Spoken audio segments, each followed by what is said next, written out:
नमस्कार दोस्तों। हम पढ़ रहे थे एसएसटी की जो दूसरा लेसन है नाइन्थ क्लास का भारत का भौगोलिक स्वरूप। तो इसमें अभी तक हमने पढ़ा हिमालय पर्वत श्रृंखला के बारे में और उसके बाद हम केवल उत्तरी मैदान तक पढ़ पाए। जो वीडियो पहली थी उसका जो लिंक है वो डिस्क्रिप्शन के अंदर डाल दिया जाएगा। उम्मीद है कि आप वहाँ से उसको प्राप्त कर सकते हैं जिसने वो पहले वाली वीडियो नहीं देखी है। तो आज का चैप्टर शुरू करते हैं। भारत के मुख्य भौगोलिक वितरण। आपको पता है कि भारत को कौन कौन से भागों में कौन कौन सी आकृतियों के अंदर विभाजित किया गया है। हिमालय पर्वत श्रृंखला के अंदर, जिसमें हमने इसके 3 भाग पढ़े थे। कौन कौन सा भाग पढ़ा था हमने? पहले महान हिमालय, हिमाद्री जिसको नाम दिया जाता है। फिर हमने मध्य हिमालय के बारे में, जिसको निम्न हिमालय के नाम से भी जाना जाता है, जिसकी ऊंचाई हमने पढ़ी थी कि 3700 से लेके 4500 मीटर तक है। महान हिमालय की ऊंचाई 6000 मीटर से ऊपर की है। उसके बाद हमने पढ़ा कि शिवालिक की श्रृंखलाएं, शिवालिक पर्वत श्रेणी, उसके बारे में पढ़ा, जो क्या है हमारा बाहरी हिमालय के नाम से, बाह्य हिमालय के नाम से हम उसको जानते हैं। उसकी ऊंचाई केवल 900 से 1100 मीटर की है। कितनी है? 900 से 1100 मीटर की है ऊंचाई है। इन सभी के बारे में हमने पढ़ा। पहले जानकारी प्राप्त की थी हिमाद्री हिमालय के बारे में, जिसमें आपको समझ में आया होगा कि किस प्रकार वो ग्रेनाइट का बना हुआ है और हमेशा बर्फ़ से ढका रहता है। दूसरे प्रकार में वो एक संपीड़ित और परिवर्तनशील चट्टानों से बना है। और तीसरी प्रकार जो जलाया गए जलोढ़ और मोटे कंकड़ हैं, जो बाह्य हिमालय, जिसको हम शिवालिक पर्वत श्रृंखला भी बोल देते हैं, वो उससे बना हुआ है। तो अब बात करते हैं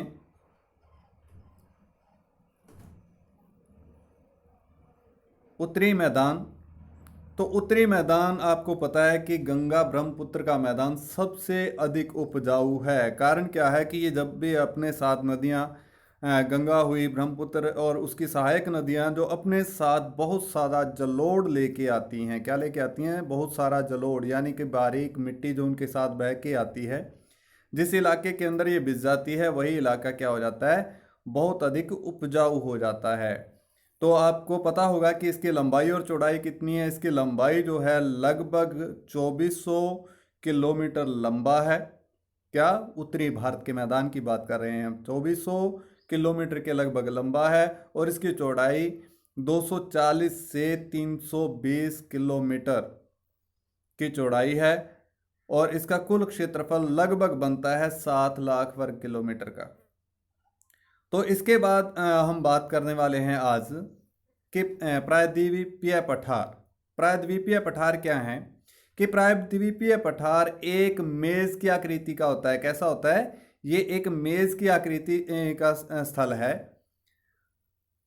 जो पुराने क्रिस्टलीय, आग्नेय तथा रूपांतरित शैलों से बना है। अगर आपके पास क्वेश्चन आए कि प्रायद्वीपीय पठार किस प्रकार की चट्टानों से बना है, तो आपने उसका आंसर क्या देना है? आग्नेय तथा रूपांतरित शैलों से। किससे बना है?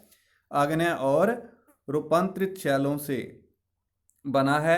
यह गोंडवान भूमि के टूटने एवं अपवाह के कारण बना था, तथा यही कारण है कि यह प्राचीनतम भूभाग का एक हिस्सा है। तो क्या हमने जैसे पहले भी पढ़ा था कि जो पठारीय क्षेत्र है उसको हम क्या कहते हैं?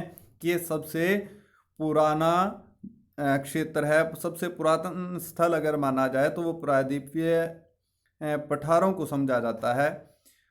तो इस पठारी भाग में चौड़ी तथा छिछली घाटियाँ एवं गोलाकार पहाड़ियाँ हैं। तो आप मेज की आकृति का समझ सकते हैं कि धरती से ऊपर उठा हुआ भाग क्या है? ये धरती से ऊपर उठा हुआ भाग है, जो क्या है ऊपर से समतल है लेकिन पृथ्वी से थोड़ी ऊंचाई पर उठा होता है। यानी कि जो मैदान है, मैदानों से ऊपर उठा हुआ भाग क्या कहलाता है? पठार कहलाता है। इस पठार के 2 मुख्य भाग हैं, मध्य उच्च भूमि तथा दक्कन का पठार। कौन कौन से 2 मुख्य भाग हैं? मध्य उच्च भूमि तथा दक्कन का पठार। नर्मदा नदी के उत्तर में प्रायद्वीपीय पठार का वह भाग जो कि मालवा के पठार के अधिकतर भागों पर फैला है उसे मध्य उच्च भूमि का नाम से जाना जाता है। तो यहाँ पर आपका क्वेश्चन बनता है कि मध्य उच्च भूमि पठार कहाँ पर स्थित है। तो कहाँ पर है, ये मालवा के पठार के अधिकतर क्षेत्रों के अंदर फैला हुआ है। उसको क्या बोला जाता है, उसको मालवा का पठार या मध्य उच्च भूमि का नाम भी दिया जाता है। विंध्य श्रृंखला दक्षिण में सतपुड़ा श्रृंखला तथा उत्तर पश्चिम में अरावली से घिरी है। पश्चिम में यह धीरे धीरे राजस्थान के बलुई तथा पथरीले मरुस्थल से मिल जाता है। इस क्षेत्र में बहने वाली नदियां चंबल, सिंधु, बेतवा तथा केन दक्षिण पश्चिम से उत्तर पूर्व की ओर बहती हैं। किस ओर बहती हैं, उत्तर पूर्व की ओर बहती हैं। किस साइड से, दक्षिण पश्चिम से उत्तर पूर्व की ओर ये नदियां बहती हैं। इस प्रकार वे इस क्षेत्र को एक क्षेत्र के ढाल को दर्शाती हैं। यानी कि इससे क्या ज्ञात होता है कि जो पठार हैं उनके ढलान किस ओर है। मध्य उच्च भूमि पश्चिम में चौड़ी लेकिन पूर्व में संकीर्ण है। इस पठार के पूर्वी विस्तार को स्थानीय रूप से बुंदेलखंड तथा बघेलखंड के नाम से जाना जाता है। इसके और पूर्व के विस्तार को दामोदर नदी द्वारा अपवाहित छोटा नागपुर का पठार कहा जाता है। छोटा नागपुर का पठार भी आपको समझ में आ गया होगा कि पूर्व के विस्तार को, यानी कि जो दामोदर नदी के द्वारा अपवाहित क्षेत्र है उसको क्या बोला जाता है, छोटा नागपुर का पठार। दक्षिण का पठार एक त्रिभुजाकार भूभाग है। यानी कि जो दक्षिण का पठार है वो क्या है, त्रिभुज आकार का है, जो नर्मदा नदी के दक्षिण में स्थित है।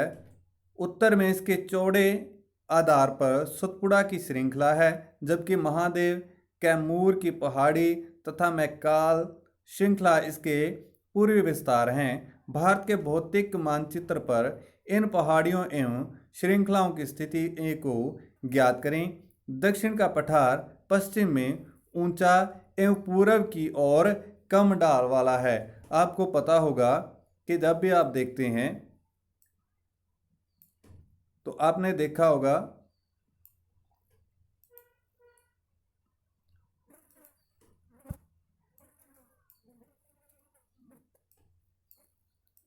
कि इस प्रकार से ये ऊपर वाला भाग क्या है, उत्तरी भाग है। नीचे वाला भाग जो है वो दक्षिण है। जो राइट हैंड वाला भाग होता है मानचित्र का वो क्या है, पूर्व है।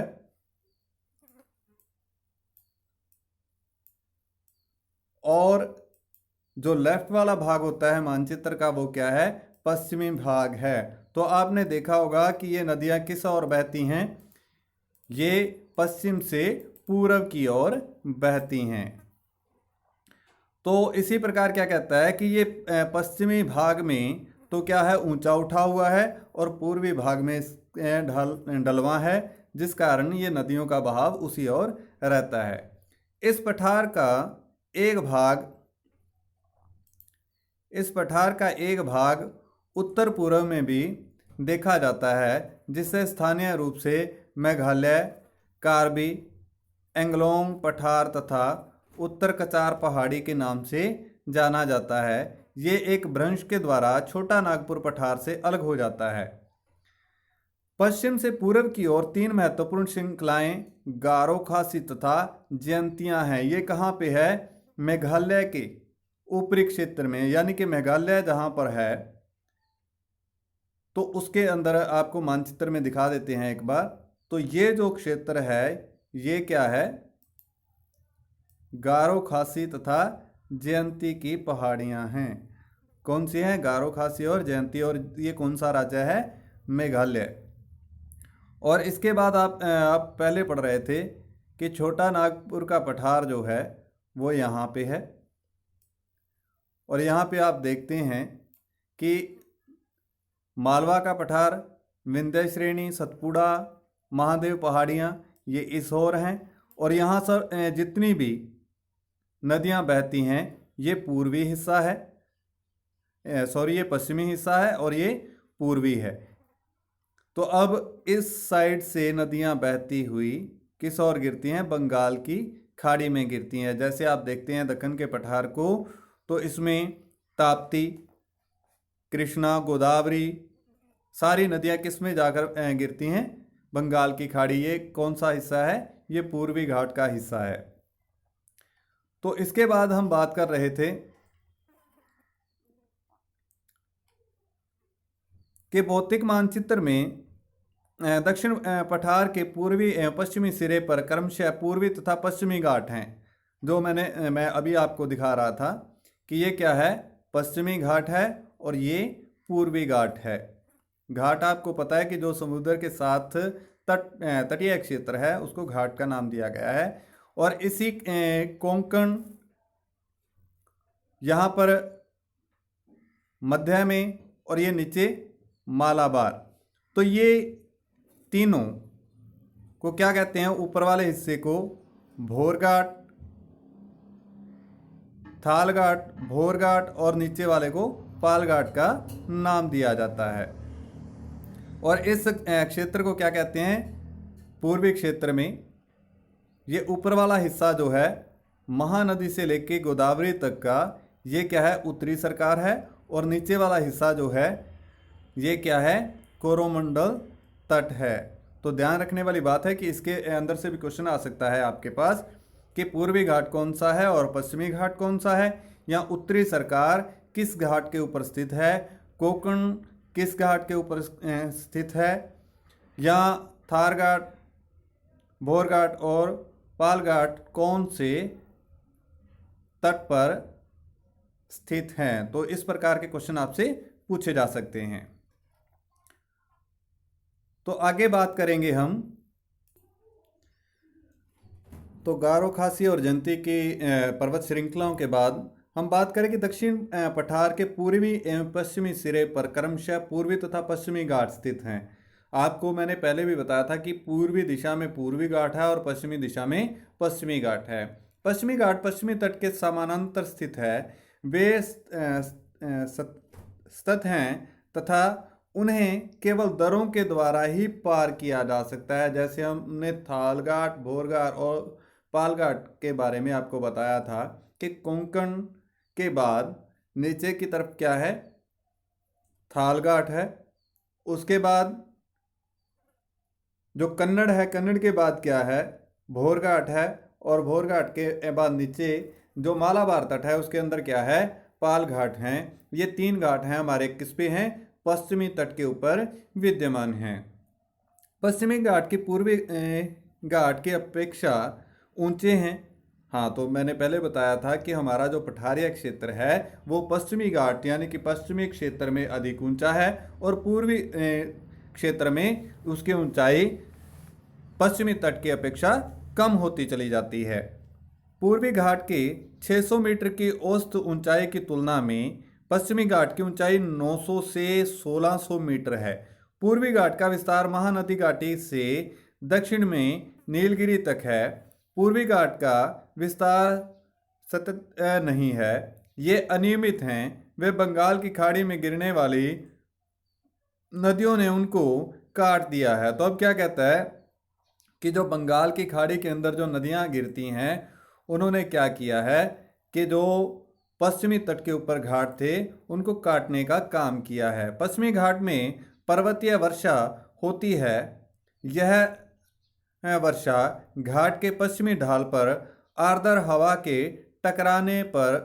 टकराकर ऊपर उठने के कारण होती है। तो क्या होता है कि इन पर्वतीय क्षेत्रों के अंदर वर्षा का कारण क्या होता है कि जब नम हवाएं यानी कि आर्द्र हवाएं जिनके अंदर नमी काफ़ी अधिक होती है, जब वो इस क्षेत्र के साथ यानी कि पर्वतों के साथ टकराकर ऊपर की ओर उठती हैं तो वो वहाँ पर अधिक वर्षा करती हैं।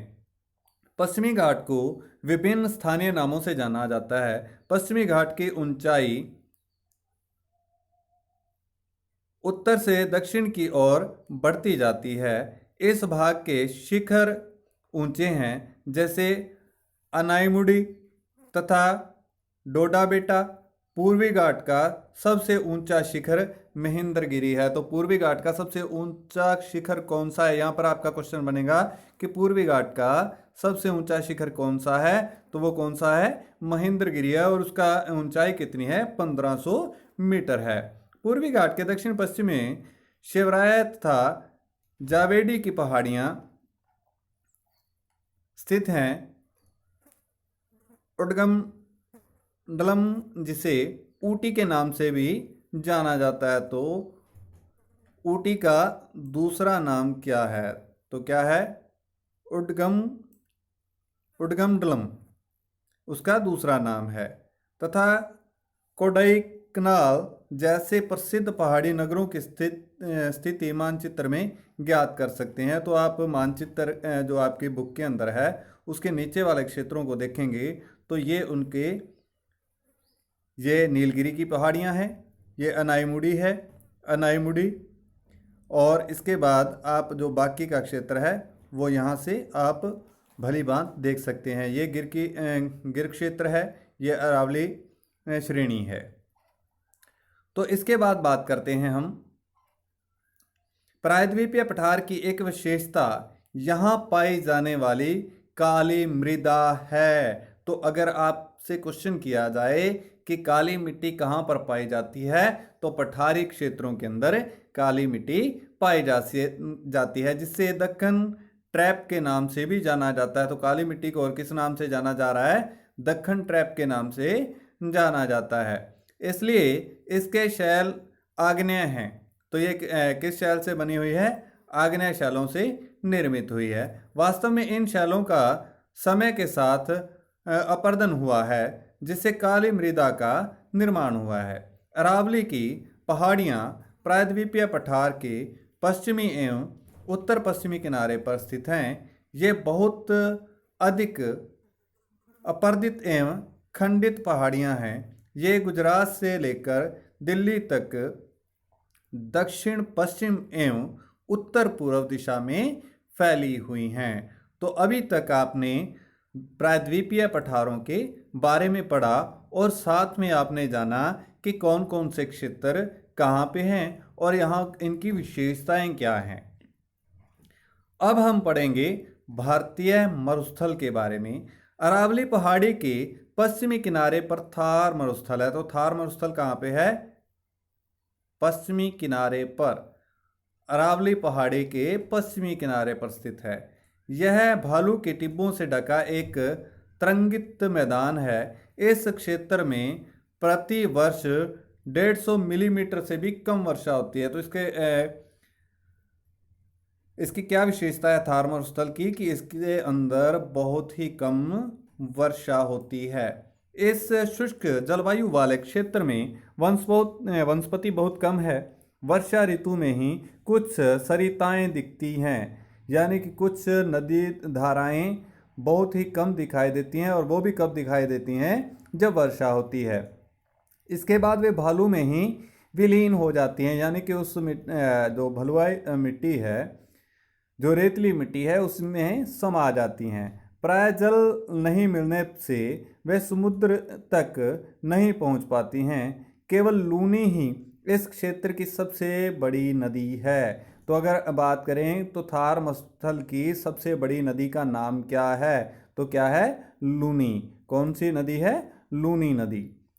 बरकान का विस्तार बहुत अधिक क्षेत्र पर होता है, लेकिन लंबवत टीले भारत पाकिस्तान सीमा के समीप प्रमुखता से पाए जाते हैं।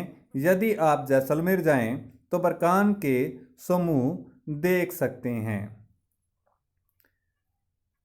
तो इस प्रकार क्या कहता है कि मरुस्थलीय क्षेत्र जो भारत के अंदर राजस्थान के एक इलाके में फैला हुआ है। तो इसको मैप के अंदर देखेंगे तो ये क्षेत्र जो है वो क्या है? मरुस्थलीय क्षेत्र है। तो ये क्षेत्र क्या है बच्चों? ये क्षेत्र मरुस्थलीय क्षेत्र है, जिसमें कुछ भाग गुजरात का आता है और कुछ भाग हरियाणा का भी इसके अंदर आ जाता है। आगे बढ़ते हैं। और जानते हैं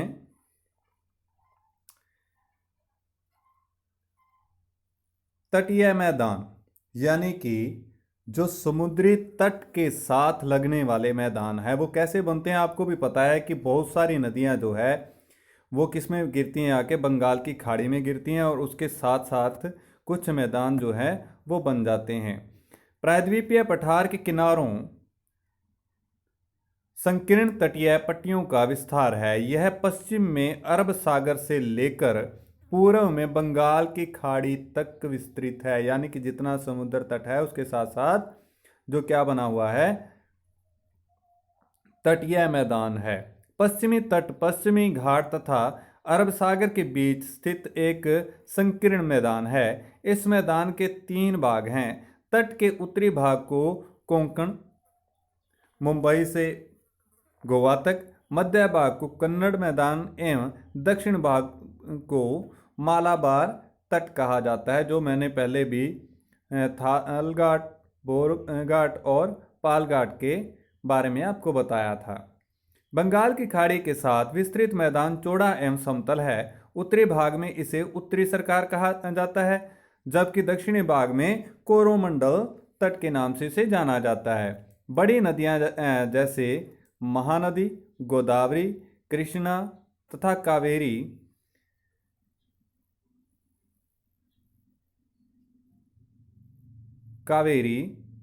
क्या करती हैं, इस तट पर विशाल डेल्टा का निर्माण करती हैं। तो विशाल डेल्टा का निर्माण कौन से भाग में, पूर्वी घाट के ऊपर। पूर्वी घाट के ऊपर डेल्टा का निर्माण कौन सी नदियां करती हैं, महानदी, गोदावरी, कृष्णा तथा कावेरी नदियां। ये क्या है, प्रमुख नदियां हैं, बड़ी नदियां हैं।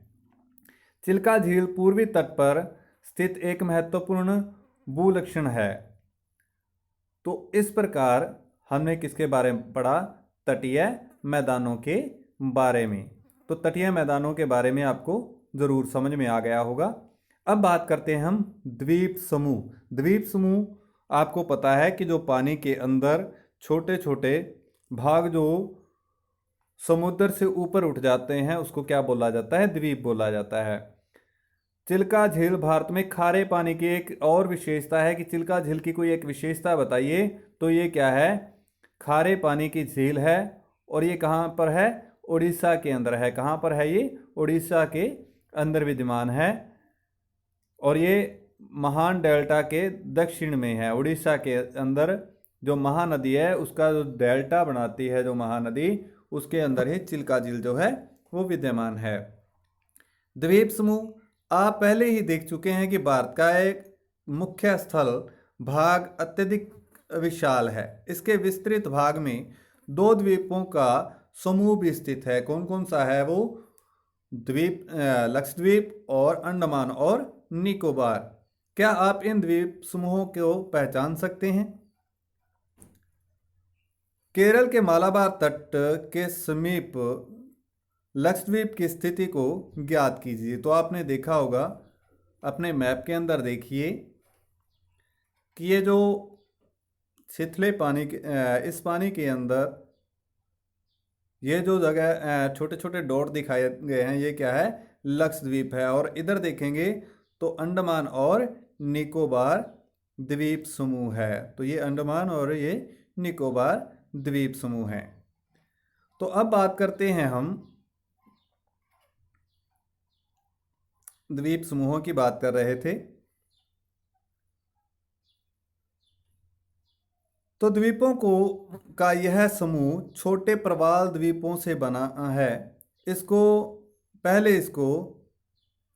लकाद्वीप, मिनिकॉय तथा अमीन द्वीप के नाम से जाना जाता था। 1973 में इनका नाम लक्षद्वीप रखा गया।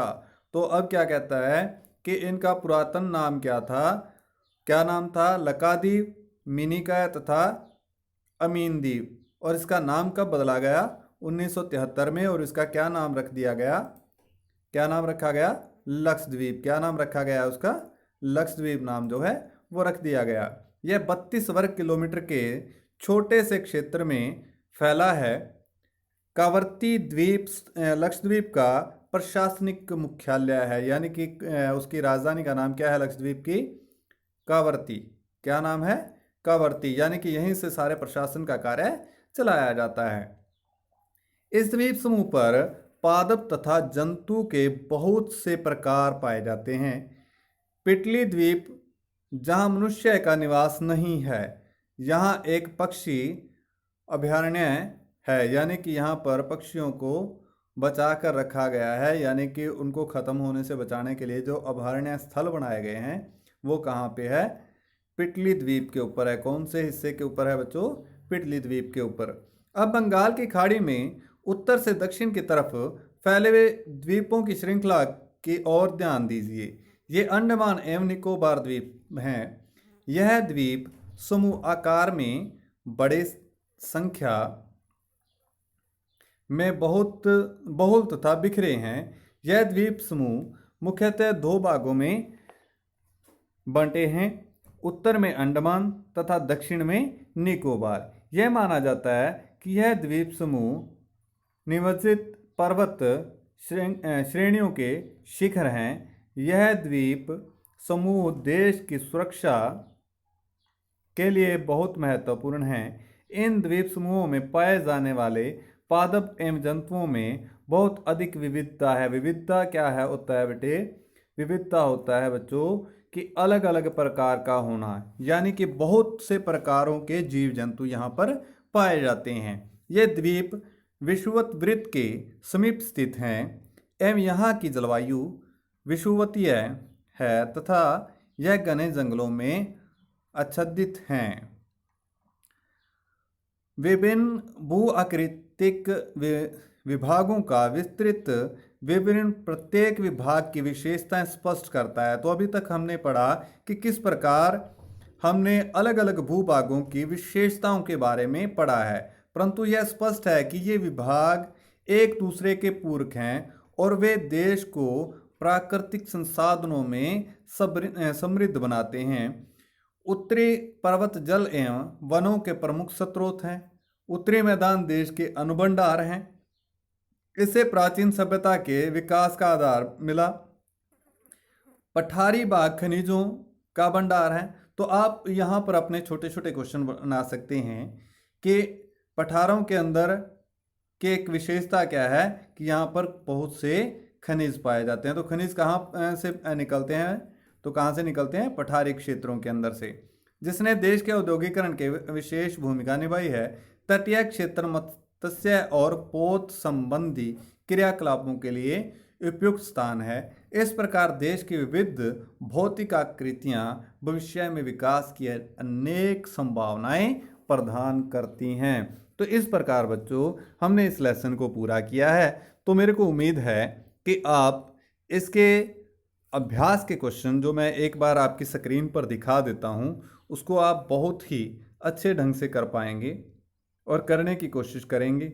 जितने क्वेश्चन हमने अंडरलाइन किए या मैं जो दोनों ही वीडियो के अंदर जो चीज़ों को बोलता रहा, जिनको अंडरलाइन करता रहा, उनके क्वेश्चन आप बनाएंगे और उसके आंसर देने की कोशिश करेंगे। मेरे को उम्मीद है कि आप इसको काफ़ी अच्छे तरीके से कर पाएंगे और अगर किसी को कोई प्रॉब्लम आती है तो वो मेरे को मैसेज करके बता सकता है।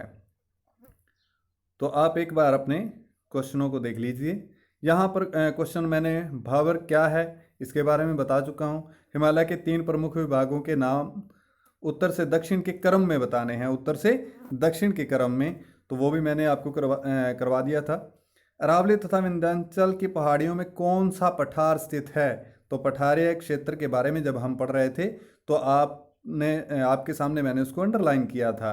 भारत के उन द्वीपों के नाम बताइए जो प्रवाल भित्ति के हैं। तो लक्षद्वीप के अंदर आपने पढ़ा था कि वो प्रवाल भित्ति के बने हुए हैं। बंग और खादर के अंदर अंतर बताना है। पूर्वी घाट तथा पश्चिमी घाट के अंदर अंतर बताना है। तो आप आसानी से कर सकते हैं। भारत के प्रमुख भू आकृति विभाग कौन से हैं? हिमालय क्षेत्र तथा प्रायद्वीपीय पठार के उच्चावच। उच्चावच शब्द का मैंने अर्थ पहले बताया था कि ऊंचे नीचे लक्षणों में क्या अंतर हैं। तो आपको यहाँ ध्यान रखने वाली बात है कि पहले तो भू आकृतियाँ मैंने 6 प्रकार के ऊपर आपको गिनवाई। फिर उसके बाद मैंने आपको हिमालय के क्षेत्र के बारे में बताया कि कहाँ सबसे ऊंचा भाग कौन सा है, मध्य भाग कौन सा है, यानी कि जिसको हम निम्न हिमालय के नाम से जानते हैं। और उसके बाद हमने शिवालिक के पहाड़ियों के बारे में जाना था, तो उसके अंदर के अंतरों को आप बता सकते हैं। फिर प्राय द्वीपीय पठारों के बारे में आपने उनको बताना है कि किस प्रकार कहाँ से ऊंचे हैं और किस एरिया में यह नीचे हैं। जैसे पश्चिमी भाग के अंदर इनकी ऊंचाई अधिक है, कितनी है, 900 से 1100 मीटर की है, जबकि पूर्वी भाग में इनकी ऊंचाई कितनी है, केवल 600 मीटर तक रह जाती है। भारत के उत्तरी मैदान का वर्णन कीजिए। तो उत्तरी मैदान जो जिस इलाके में हरियाणा, पंजाब, उत्तर प्रदेश ये इलाके हैं, उनके बारे में आपने इनकी विशेषताएं बतानी है कि यहाँ पर ये किस मिट्टी के बने हुए हैं, इसके अंदर क्या क्या विशेषताएं हैं, किस प्रकार के फसलें उगाई जा सकती हैं। ठीक है, तो उत्तरी मैदानों के बारे में आपने बताना है। हमने लास्ट में भी लाइनों के बारे में पढ़ा है कुछ। निम्नलिखित पर संक्षिप्त टिप्पणियां लिखी है। मध्य हिमालय, मध्य उच्च भूमि, तो भारत के द्वीप समूह, इनके ऊपर आपको टिप्पणी करनी है। तो आपने जो अंडरलाइन आपके सामने मैंने किया, तो उसके अंदर से 6-6, 7-7 लाइनें भी अगर आप आज लिखेंगे तो मेरे को उम्मीद है कि नेक्स्ट टाइम आप एक बार और वीडियो को देख के और भी अच्छे तरीके से इसको कर सकते हैं। ये पर्वत श्रृंखलाएं आ गई आपके सामने, शिखर आ गए, K2, कंचनजुंगा, नंगा पर्वत, अनाईमुड़ी, जो अनाईमुड़ी हमने सबसे नीचे वाले भाग में देखा था। पठार आ गए, शिलांग, छोटा नागपुर, मालवा तथा बुंदेलखंड का। थार मरुस्थल आ गया, पश्चिमी घाट, लक्षद्वीप, गंगा यमुना दोआब तथा कोरोमंडल तट। ये हमने इस मैप के अंदर बहुत ही, मैं आपको बार बार दोनों ही वीडियो के अंदर इनको दिखाता रहा हूँ, मेरे को उम्मीद है कि आप कर देंगे। तो ये आपके सामने है, तो आप इसके अंदर से करने की कोशिश करेंगे, तो मेरे को उम्मीद है कि आप इस लेसन को भलीभांति समझ चुके होंगे। धन्यवाद।